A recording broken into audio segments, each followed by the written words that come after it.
My name is Haley. I'm 19 now, but this all started when I was 18, just after I walked out of my parents' house. I'm living on my own for the first time, in a tiny studio apartment in the same city, just trying to get by. The bus ride home from the school trip was miserable. I was running a fever, my head was pounding, and all I could think about was collapsing in my own bed. I pushed the front door open, dragged my suitcase inside, and went straight upstairs. But my room was gone. I mean, completely gone. My bed was gone. My desk was gone. My clothes were gone. In its place was an art studio. My sister's easel stood in the middle of the floor, canvases were stacked against the walls, and a new ring light was shining in the corner. I found my mom in the kitchen. She didn't look up from her phone. "Oh, you're back," she said. "Your sister needs the space for her art." "Don't be selfish, Haley," my dad called from the living room. I went to the garage. Everything I owned was crammed into damp cardboard boxes, shoved next to the trash. I walked back inside, took my house key off my keychain, and placed it quietly on the counter. Then I turned around and walked out. 3 months later, they found me. They knocked on the door of my tiny apartment, but they didn't bring an apology. They brought legal papers. My own parents were suing me for financial elder abuse. But before I tell you how everything flipped and subscribe, drop a comment. Where are you watching from? My name is Haley. I'm 19 now, but this all started when I was 18. Looking back, I don't know why I was so shocked that day. My room being gone was just the last step. They had been erasing me for years. My family was a 4-person operation, but only 3 of them seemed to be on the official roster. There was my dad, Mark, my mom, Karen, and my sister, Clara. Then there was me, the low-maintenance one, the independent one. Haley's so mature for her age. I must have heard that 1,000 times. My parents said it to their friends. They said it to my teachers. They said it to me, usually when they were explaining why they couldn't do something for me. When Clara turned 16, she wanted an art-themed party. That meant my dad spent a week building a fake Eiffel Tower in our backyard. My mom spent $100 on a custom cake shaped like a painter's palette. They hired a photographer. They invited 50 people. When I turned 16, I had to work a double shift at the coffee shop. My mom left a $20 bill on the kitchen counter with a note that said, "Happy birthday, honey. Don't spend it all in one place." I used it to put gas in my car, which I had bought with my own money. My parents didn't come to my high school awards night. I won a scholarship for academics and another for perfect attendance. They said they were busy at Clara's art show. It was a local gallery show, and she had one painting in the corner. I sat in the audience alone, next to my friend B's parents. When my name was called, they were the ones who clapped the loudest. I still have the certificates. I don't know why I keep them. When I got home that night, my parents were celebrating. "Clara's painting got an honorable mention," my dad announced, popping a bottle of sparkling cider. "We're so proud." I was holding 2 plaques. I just held them at my side. "Oh, did you get your thing?" my mom asked, not looking at me. "I got 2 actually," I said. "That's nice, Haley, you're so smart. You always handle things," she said, handing Clara a glass. "We just know we never have to worry about you. We never have to worry about you." That was the sentence of my childhood. It meant that when I got the flu in 10th grade with a 103-degree fever, my mom just pointed to the Tylenol. "You know the dose," she said, "and try to keep it down. Your sister has a big project due, and she needs her rest." But when Clara got a simple head cold, it was a full medical crisis. My mom would make homemade chicken soup. My dad would drive to 3 different stores to find the specific brand of tissues she liked. My mom would sit on Clara's bed, feel her forehead, and coo. I learned to be quiet. I learned to be invisible. I learned to make my own dentist appointments. I learned to buy my own textbooks, because Clara needs new brushes, Haley, and those things are not cheap. I got a job at a coffee shop when I was 16. Then I got a second job shelving books at the library. I needed the money for my car, for my clothes, for college applications. My parents thought it was a great hobby. "Look at her," my dad would say to his friends. "Such a hard worker, our Haley." But when Clara wanted to focus on her portfolio, my parents paid for everything. Her car, her gas, her expensive art classes, her inspiration trips to the city. I remember one specific Saturday, I was exhausted. I had worked the 5 a.m. opening shift at the coffee shop, then went straight to the library for a 4-hour shift. I came home, and my feet were aching. My hands smelled like burnt coffee and old paper. Clara was in the kitchen, complaining. I just don't feel inspired, she was telling my mom. I think I need a new tablet. The pressure sensitivity on mine is just off. My mom was rubbing her shoulders. I know, sweetie, it's so hard when your tools betray you. We'll go to the art store tomorrow and get the best one, okay? I just stood in the doorway. Neither of them even noticed me. I went upstairs to my room, the one that was still mine, and did my calculus homework. That was the trade. I was praised for needing nothing. Clara was rewarded for needing everything. You're so mature. You're so independent. You're so low maintenance. What they meant was, we don't have to think about you. What they meant was, you are not a priority. What they meant was, please take care of yourself because we are very, very busy loving your sister. So when I stood in the hallway, looking at my empty room, I shouldn't have been surprised. I had been low maintenance for so long that they finally just maintained me right out of the house. I was so independent that they figured I could be independent in the garage. I was the invisible child, and I had finally completely disappeared. I walked for hours. I don't even know where I went. The key on the counter was a tiny, small sound. It was the only sound in the house. I hadn't yelled. I hadn't cried. I hadn't asked why. I just left. I walked down my street, past the park, past the library where I worked. I just kept my feet moving. The air was cold, and I was still sick from the trip. My head was pounding, or maybe that was my heart. I couldn't tell. I didn't have my suitcase. I didn't have my wallet. I had my phone, my school ID, and the clothes I was wearing. I finally sat down on a bus bench, miles from my house. It was getting dark. The streetlights flickered on, and that's when I broke. It wasn't a loud, sobbing cry. It was silent. The tears just started leaking out of my eyes and wouldn't stop. It was like all the tears I hadn't cried for 18 years decided to show up all at once. I was crying for the birthday parties I never had. I was crying for the awards night I sat through alone. I was crying for the girl who had to make her own dentist appointments. And I was crying because I realized, with a cold, hard stone in my stomach, that they weren't going to call me. They weren't going to text, "Haley, where are you?" They weren't going to drive around looking for me. They had given my room away. They didn't care where I slept.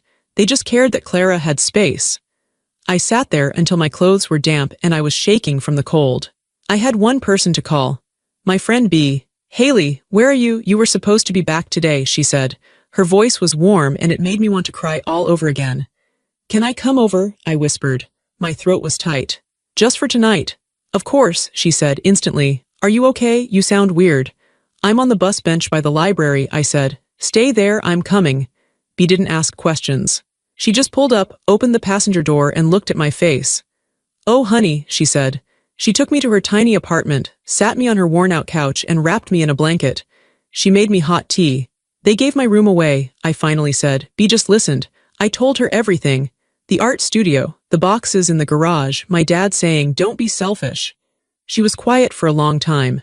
Then she said, "You can stay here as long as you need. The couch is terrible, but it's yours."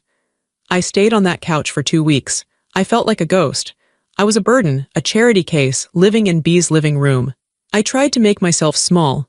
I cleaned her apartment spotlessly. I bought groceries with the little money I had in my bank account from my library job. I was terrified she would get tired of me and ask me to leave. I was waiting for the other shoe to drop. But the worst part, the validation, my phone never rang. Not a single text from my mom, not a single missed call from my dad. Clara didn't message me on social media. Nothing. I didn't exist. I had vanished from their home and they hadn't even noticed. Or maybe they had and they were relieved. The low-maintenance child had finally achieved peak low maintenance. She had taken herself out with the trash.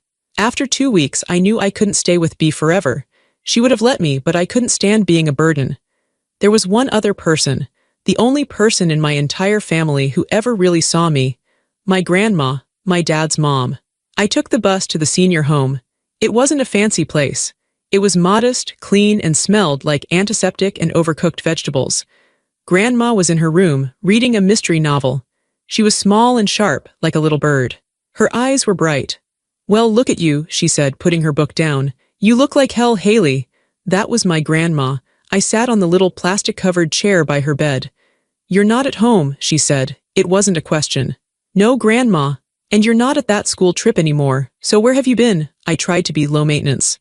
I tried to say, "Oh, I'm just staying with a friend." But I looked at her and her sharp, knowing eyes and I just broke. I told her everything, the school trip, The fever, the missing room, the art studio, the boxes, my dad's voice, my mom's shrug, the key on the counter. I told her about the 2 weeks of silence, about the phone that never rang. I was ready for her to be sad. I was ready for her to be angry at me for leaving. I was ready for her to say, "You should go home and apologize." She was very, very quiet. She stared at the wall for a long time. I was worried I had upset her. "Grandma," I whispered. She turned her head and looked at me. Her eyes were clear. She reached out her small, wrinkled hand and put it on my arm. "Good," she whispered. I stared at her. "Good, good," she said again, stronger this time. "You're finally out. It took you long enough." I didn't understand. "Grandma, what are you talking about?" "I've been in this place for 2 years," she said, her voice low and sharp. "Do you know how many times your father and mother have visited me?" 4, twice on my birthday, twice on Christmas, and they stayed for exactly 30 minutes each time. "But they said," I started. "I know what they said," she snapped. "They said I was happier here. They told the family I wanted to downsize. Your father, my son, told me this was a financial necessity after a bad investment. He's been bad at investing his entire life." She pushed herself up a little higher on her pillows. "I'm not stupid, Haley. I just got old, and I've been watching them. I watched how they treated you, how they paraded Clara around like a prize pig, and how they treated you like the help. Hush, she said. "I've been watching you too. I watched you get 2 jobs. I watched you buy your own car. I watched you win those awards and walk in that house, and I saw your face, Haley. I saw how invisible you felt." She pointed to the little locked nightstand next to her bed. "My keys, in the top drawer of the dresser. I got them for her." My hands were shaking. She unlocked the drawer and pulled something out. It was a thick brown manila envelope worn at the edges. It looked old. She held it out to me. "What is this?" I asked. "It's your out," she said. "I started it 5 years ago. I've been putting money aside, just a little at a time, for years, long before your father put me in this waiting room for death." I just stared at the envelope. "Go on, take it," she insisted. I opened the flap. Inside there were papers. Legal papers, a bank book, a set of keys, and a letter addressed to me in her shaky handwriting. "Grandma, I can't," I whispered. It felt wrong. It felt like stealing. "This is your money." "What am I going to do with it?" she said, gesturing around the tiny beige room. "Buy a new brand of terrible pudding. This isn't for me, Haley. This is for you. I've been preparing this for years. A safety plan." I pulled out the bank book. The balance made my head spin. It wasn't millions, but it was more money than I had ever seen. It was enough. How? Your grandfather, God rest his soul, was a careful man. "And so am I," she said. "I'm not losing anything, Haley. I'm investing. I'm investing in the only person in that family who has a damn bit of sense. I'm giving you what the world refused to give you." A start. I was crying again, but these were different tears. They were tears of, I don't even know, shock, gratitude. "There's a lawyer," she said, pointing to a business card in the envelope. "Mr. Cohen. His number is in there. I've already spoken to him. He's been managing this. He knows you. He's expecting you." The papers were legal documents drawn up by Mr. Cohen. It was a trust. A small preparation fund, as the outline called it, that I could access now that I was 18. I tried to refuse again. "Grandma, they'll be so angry." "Let them be angry," she said. Her voice was pure steel. "They took my house. They took my freedom. They are not taking my money. And they are not taking you." She gripped my hand. Her skin was like paper, but her grip was strong. "You will take this. You will call Mr. Cohen. You will find a small, safe place to live.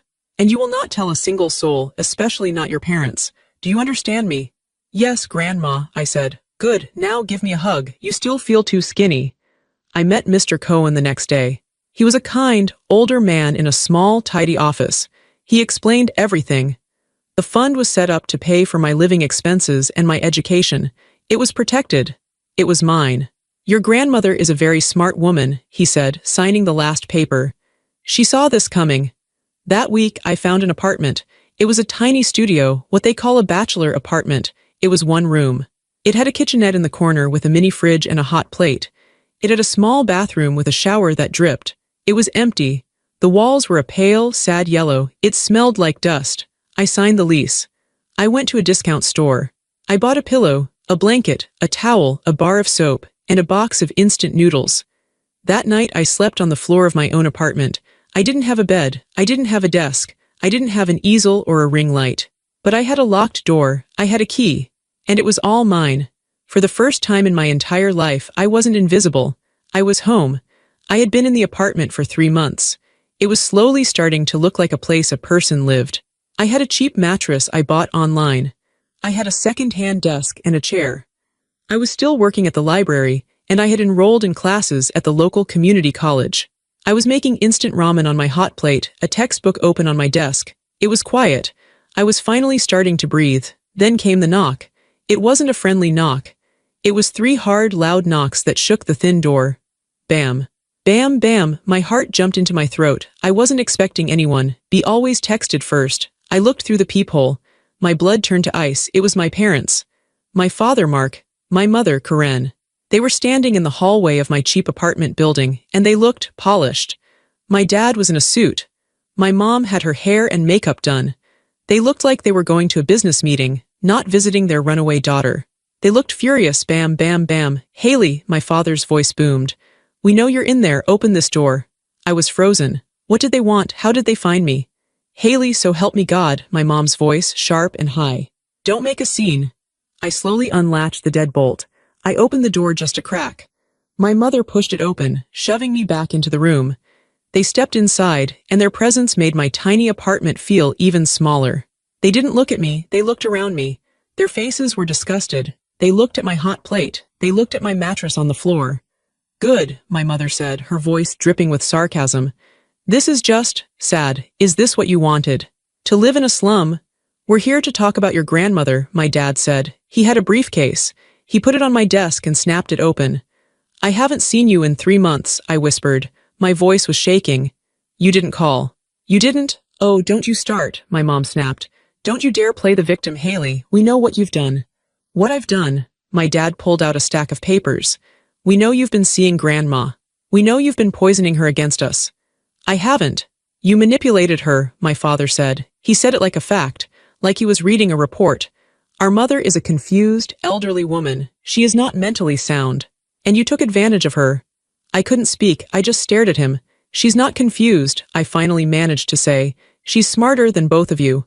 My mother let out a small, ugly laugh. Smarter, honey, she's senile. And you're a thief. You've been manipulating her for her money. You've been committing elder financial abuse. That's when he handed me the papers. I looked down at them. They were legal documents, an official summons. Mark and Karen last name versus Haley last name. They were suing me. My own parents were suing me. The document claimed that I had unduly influenced my grandmother, coerced her into giving me money, and isolated her from her loving family. They were petitioning the court for emergency control of all of Grandma's accounts. They wanted total financial control. They wanted to become her legal guardians. I read the words financial elder abuse over and over. They weren't there to apologize. They weren't there to bring me home. They were there to protect their inheritance. They saw Grandma's money. They saw it as theirs. They saw it as Clara's, probably. And I was in the way. My dad was talking. And the court will see that she is incompetent. We're having her declared mentally unfit. And you, young lady, are going to be in a lot of trouble. They had it all rehearsed. The suits, the briefcase, the official papers. This was an attack. And then something inside me snapped. I started to laugh. It wasn't a happy laugh. It was a dry, empty, scraping sound. It was the sound of the last, tiniest thread of hope I ever had about them just turning to dust. It was the laugh of a person who has finally seen the absolute, total, ridiculous truth. My parents stopped. They stared at me.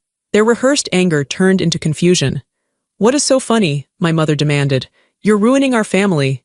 No, I said, still laughing, but the tears were starting to come now. Hot, angry tears. No, you're wrong.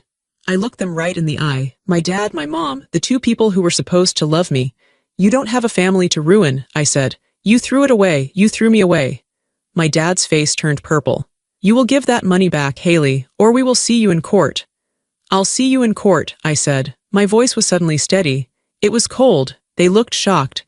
They expected me to cry, to beg, to give in. I was the low-maintenance daughter. I was supposed to be easy. My mother grabbed my father's arm. Mark, let's go. She's hysterical. She's not well. They turned and walked out. My mother gave me one last look over her shoulder. You've always been a selfish, jealous girl, she said. The door slammed shut. I stood there alone in my tiny room holding the lawsuit. The fear was real. They were my parents. They had lawyers. They were adults. But underneath the fear, something new was growing. It was cold, and it was hard, and it was clear. They thought I was the invisible child. They thought I was weak. They had no idea who they were dealing with. They had no idea who my grandma was. My hands were shaking so badly, I could barely get the key into my apartment lock. I slammed the door shut, slid the deadbolt, and leaned against it. The lawsuit papers were still in my hand, crumpled from my grip. Financial elder abuse. They had called me a thief. They had called me selfish, but this was a new word, a legal word, a word that could put me in jail. I sank to the floor. All the cold, hard strength I had felt when they were here just evaporated. I was 18 years old. My parents were in their 40s. They had money. They had nice suits. They had a lawyer who wasn't in a small, tidy office. What chance did I have? I had brought this on my grandmother. This was my fault. I had taken the money. I had let her help me. I had dragged her into my mess. I cried. I cried for a long time on the floor of my little hallway. But I knew I couldn't just sit there. I had to go to the two people who were on my side. Mr. Cohen and my grandma. I called Mr. Cohen first. His office was closed. I left a message, my voice small and shaky. Mr. Cohen, it's Haley, my parents. They came to my apartment. They're suing me. They're suing us. They say I'm abusing grandma. Please call me back. I couldn't wait. I had to see her. I took the long bus ride to her senior home. The whole way my stomach was in knots. How could I tell her? How could I tell this woman, who had already lost so much, that her own son was now trying to have her declared insane? All because she was kind to me. When I got to her room, she was watching a game show. Well, you look like you've seen a ghost, she said, clicking the TV off with the remote. What's wrong? You're pale. I just held out the papers. I couldn't speak. She put on her reading glasses, which she hated, and took them from me. I watched her face. I expected her to look scared. I expected her to look hurt. She didn't. Her face got very, very still. She read every word. She read the accusations from her son, my father. She read my mother's name. She read the part about me, Haley, unduly influencing her. She read the part about her being confused and not mentally sound. She finished the last page, put the papers neatly on her lap, and took off her glasses. She looked at me. That ungrateful, greedy, spoiled brat of a son, she said. Her voice was pure ice. Grandma, I'm so sorry, I whispered, the tears starting again. This is my fault. I'll give the money back. You will do no such thing, she snapped. It was the loudest I had ever heard her speak. She sat up straight, and suddenly she didn't look like a small, frail old woman. She looked like a general. You didn't do this, Haley, she said. I did. This was my plan. This was my money. And this is their greed. They just showed their whole hand, the fools. She pointed to her closet. Get me my good shoes, she said. What? Grandma, it's late. I don't care what time it is. Get me my good shoes, the black ones, and get me my purse. Then you're going to call that nice Mr. Cohen and tell him we are meeting him tomorrow morning. And first thing before that, we are going to my doctor. The doctor? Yes, the doctor, she said. If my son wants to say I'm confused, I'm going to get a professional opinion that says he's a moron. I'm going to get a full cognitive evaluation. We are going to shut this down before it even starts. She was on fire. The fear was gone, and in its place was this new, strange hope. My grandma wasn't a victim. She was a fighter. The next morning was a whirlwind. Mr. Cohen called me back at 8 a.m. I got your message, Haley, he said. He sounded calm. Don't you worry, your grandmother is a very smart woman and I am a very good lawyer. She wants to see you, I said. But first she wants to go to her doctor. An evaluation, Mr. Cohen said. He actually chuckled.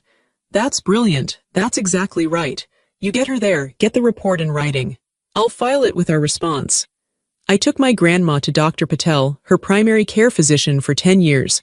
I had to help her out of the car, and she leaned on me heavily. But when she sat in that office, she was sharp as a tack. Dr. Patel, she said, my son Mark thinks I'm senile. I need you to prove him wrong. Give me the test. Give me all of them. The doctor looked at me, confused, and I just handed her the lawsuit. She read the first page and her lips got tight. I see, she said. All right, Margaret, let's do this. For an hour, she put my grandma through every cognitive test. What year is it? It's 2025, Grandma said. And it's a mess. Who is the president? That actor who thinks he's a politician. Next question. I'm going to give you 3 words to remember. Apple, table, penny. I'll ask you for them later. Apple, table, penny, Grandma repeated. Like I'm a child, fine, they went on. She had to draw a clock. She had to identify patterns. She had to answer questions about her health, her finances, her life. At the end, Dr. Patel sat back and folded her hands. Well, Margaret, your memory is frankly better than mine. You are 100% sound of mind. You are showing no signs of cognitive decline or confusion. You are perfectly, and I mean perfectly, competent to make all your own decisions. I know that, Grandma said. Now put it in writing. I'll have my office type up a full, notarized report, and I will send it to your lawyer directly, Dr. Patel said. She looked at me, and I'm happy to testify to that in court. When we left the doctor's office, Grandma was smiling. Our next stop was Mr. Cohen's office. He had the lawsuit on his desk. This is an ugly, ugly thing they've done, he said. But it's also sloppy. They're emotional, they're angry, and they've left us a wide-open door. I have the doctor's report, I said, feeling proud. That's our first bullet, he said, nodding. Now for our second, the staff at the senior home. He looked at me.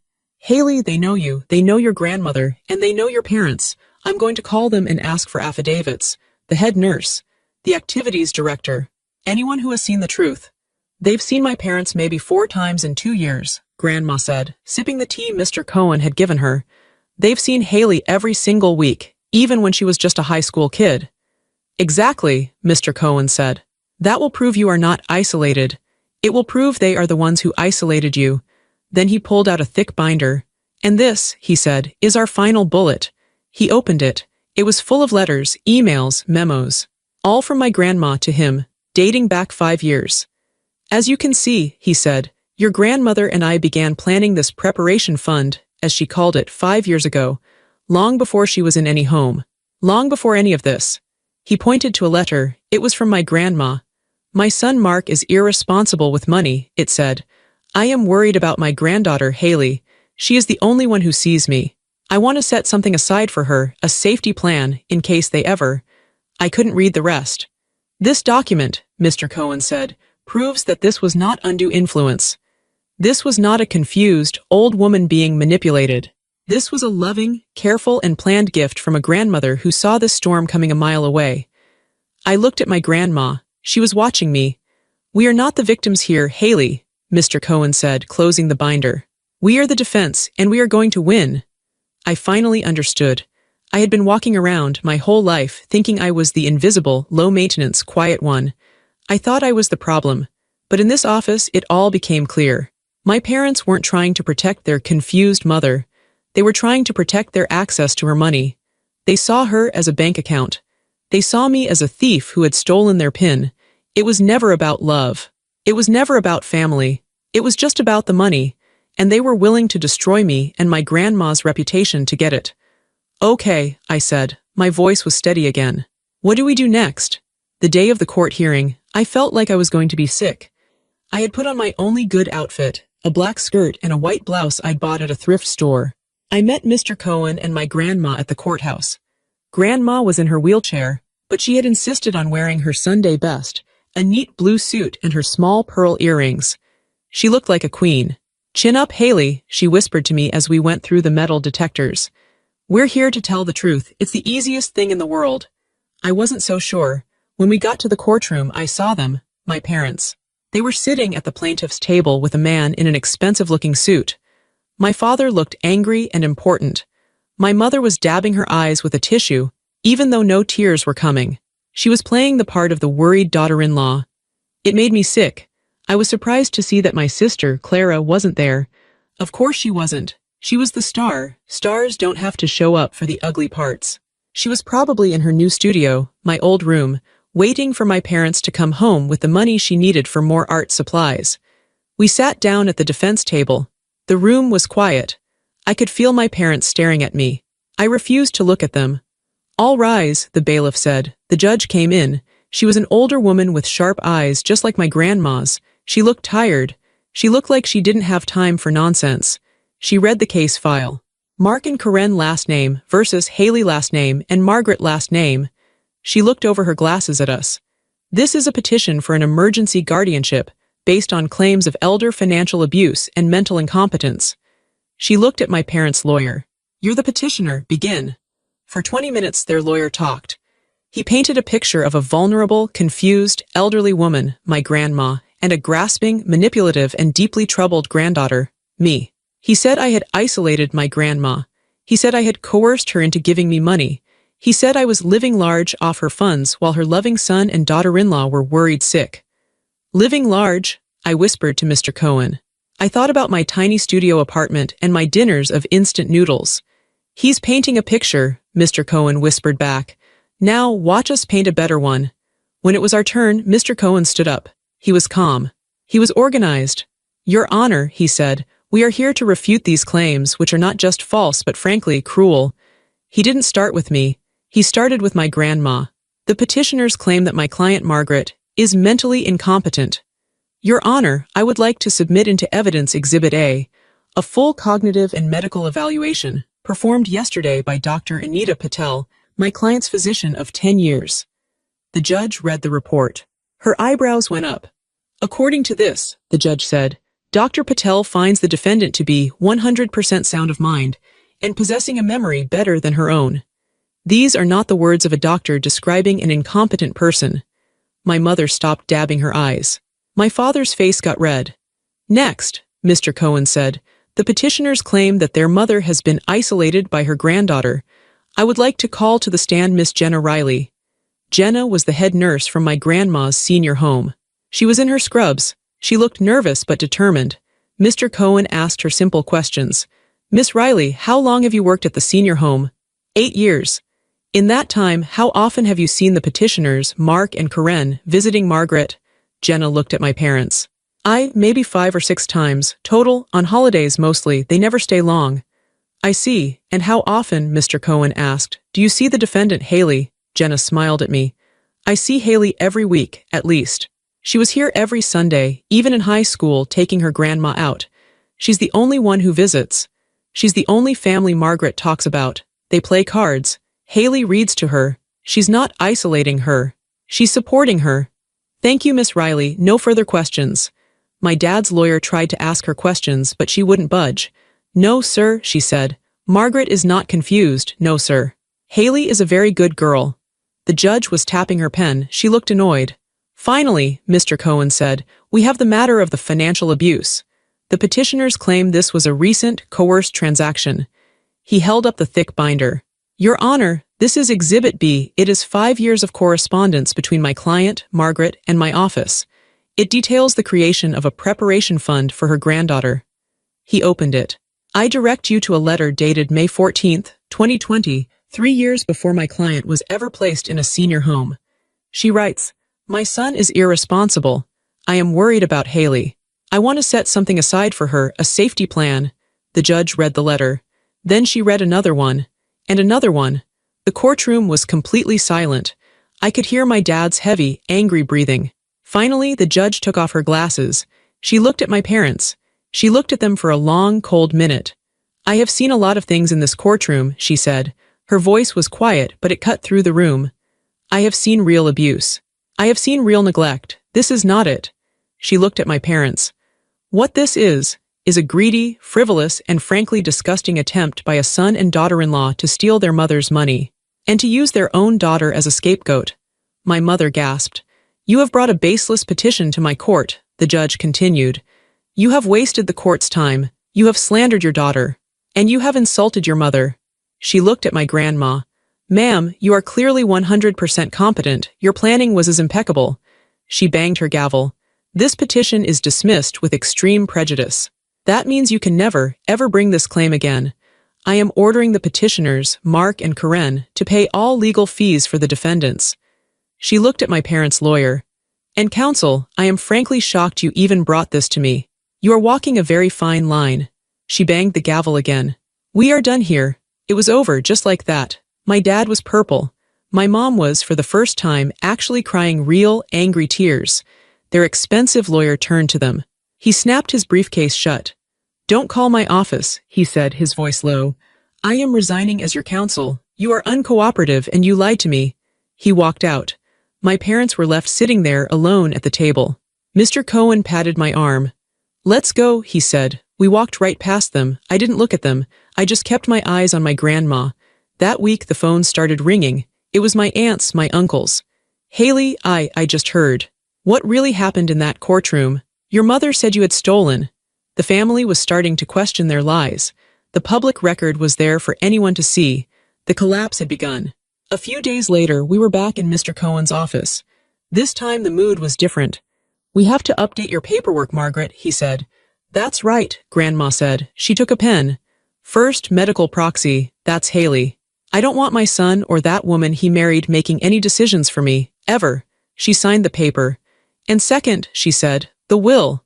Mr. Cohen put another document in front of her. My son and daughter-in-law already spent their inheritance, she said, her voice clear. They spent it when they put me in that terrible home. They spent it when they sued me. They don't get another dime. She looked at me and her eyes were soft. It's all yours, Haley. All of it, the house, the accounts, everything. I'm not leaving you a fund. I'm leaving you a future. She signed her name. It wasn't about the money. It was about the trust. It was about the love. She had given me her name, her protection, and her legacy.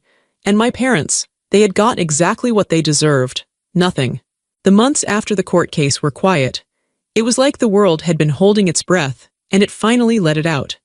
The phone calls from angry relatives stopped.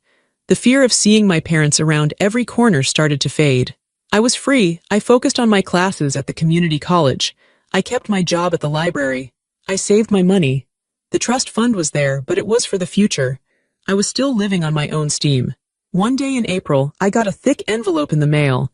It was from the state university. I had applied, using my scholarship winnings and my good grades, but I never thought. I opened it. My hands were shaking. Dear Miss Haley, last name, we are pleased to offer you a full academic scholarship. A full scholarship.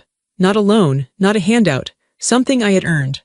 I ran all the way to the bus stop and went straight to my grandma's. I burst into her room, waving the letter. I got in, Grandma, I got in, a full scholarship, she cried. I had never seen her cry before. I knew you would, she said, wiping her eyes. I knew you were smart. You just needed a chance to get away from them. The university was 3 hours away. It was a new city, a new start, but I had a problem. I can't go, I told her, sitting on her bed. I can't leave you. What if they try to come back? What if— Hush, she said. You are going. I am not letting you throw this away. But I won't be able to see you every week. Then we fixed that, she said. That's when we got the idea, the new care home. With Mr. Cohen's help, we used a part of the trust fund her money. She insisted to find a new place. It wasn't like the old one. This new home was bright. It had a garden. It was 5 minutes from my new university campus. I'm paying for the upgrade, I told her as we signed the papers. I had been working 2 jobs all summer. You paid for my apartment. I'm paying for yours. It's not terrible, she said, as she settled into her new, sunny room. It was her highest compliment. My new life began. It was a blur. It was hard. My days were packed. I'd wake up at 6 a.m. in my tiny new dorm room. I had a full course load. I was studying to be a librarian, like the people who had been so kind to me. After my classes, I would go to my work-study job in the campus library. I loved the smell of the old books. I loved the quiet. It was a safe place. And every single day, after my shift, I would walk the 5 minutes to Grandma's new home.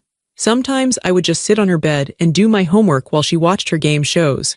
Sometimes we would play cards. Sometimes I would just tell her about my day. This boy in my history class, I'd say, he tried to explain the reading to me. I had to tell him I did the reading and he was wrong. Good, she'd cackle. Don't let these men push you around. I was healing. The nightmares about my parents showing up at my door started to stop. I was building a life that was so full, so busy, that there was no room for them in it. I wasn't just surviving. I was living. The years went by. 1 year, 2. 3, I made friends. I went to a few parties. I learned how to cook something other than instant noodles. I never heard from my parents. I never heard from Clara. It was like they had fallen off the face of the earth. I was fine with that. On my college graduation day, I wore my cap and gown. I looked out at the audience. There was my friend B, who had driven all the way up. And right in the front row, in her wheelchair, was my grandma. She was wearing her blue suit and her pearls. When they called my name, Haley last name, summa cum laude, I looked right at her. She was clapping so hard, her whole body was shaking. I wasn't the invisible child. I wasn't the extra. I was a college graduate. I was a success. And I had done it. We had done it. After graduation, I got my first real job. I was hired as a research librarian at the university. It came with a real salary. The first thing I did was move out of the dorms and get my own, real apartment. It had a separate bedroom. It had a real kitchen. It had a balcony with room for a chair. I kept visiting my grandma. Our routine didn't change, but I changed. I was an adult. I was paying my own bills. I was independent, but this time it wasn't a punishment, it was a victory. Grandma was getting older. She was frailer. Some days she slept more. But her mind was always sharp. "Are you happy, Haley?" she asked me one Sunday. We were sitting on her little patio watching the birds. "Yes, Grandma," I said, holding her hand. It felt like paper. "I'm really happy." "Good," she said. "That's all I ever wanted." She started to slow down. The visits became quieter. I would read to her. I would just sit with her. I became her caretaker, but it was a privilege, not a burden. It was the easiest, most natural thing in the world to make sure she was comfortable. To give her the love she had always given me. One Tuesday night, I got a call from the home. She was fading. I ran the 5 minutes. I sat by her bed. I held her hand. "It's okay, Grandma," I whispered. "I'm here, I'm safe, you did it, you can rest." She squeezed my hand, just a tiny bit. "You're okay," she whispered, her eyes closed. "My girl. You're okay." She passed away that night, peacefully in her sleep, while I held her hand. I was sad. I was so sad. I had lost the only person who had ever truly loved me. But as I sat there in the quiet of the room, I wasn't broken. I wasn't lost.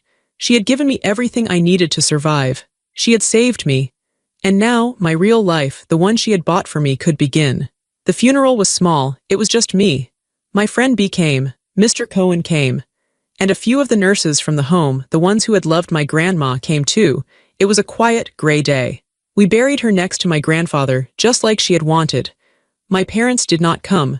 My sister did not come. Mr. Cohen, as the executor of the will, had sent them the legal notification of her death. He had also sent them a copy of the will. He told me, for transparency. Their response was silence. They didn't call. They didn't send flowers. They didn't show up. It was like she and I had never existed. A week later, Mr. Cohen called me into his office to sign the last of the paperwork. The house, the accounts. It was all mine now. It felt strange. "She left this for you," he said. He handed me a small, sealed envelope. It wasn't a legal document. It was a personal one. I opened it in my car. It was her handwriting, shaky but clear. "My dearest Haley, if you're reading this, I am gone. Don't be sad. I was old and I was tired. And I was so proud of you. They told me you were low maintenance. I told them you were a survivor. You gave me a second life, Haley.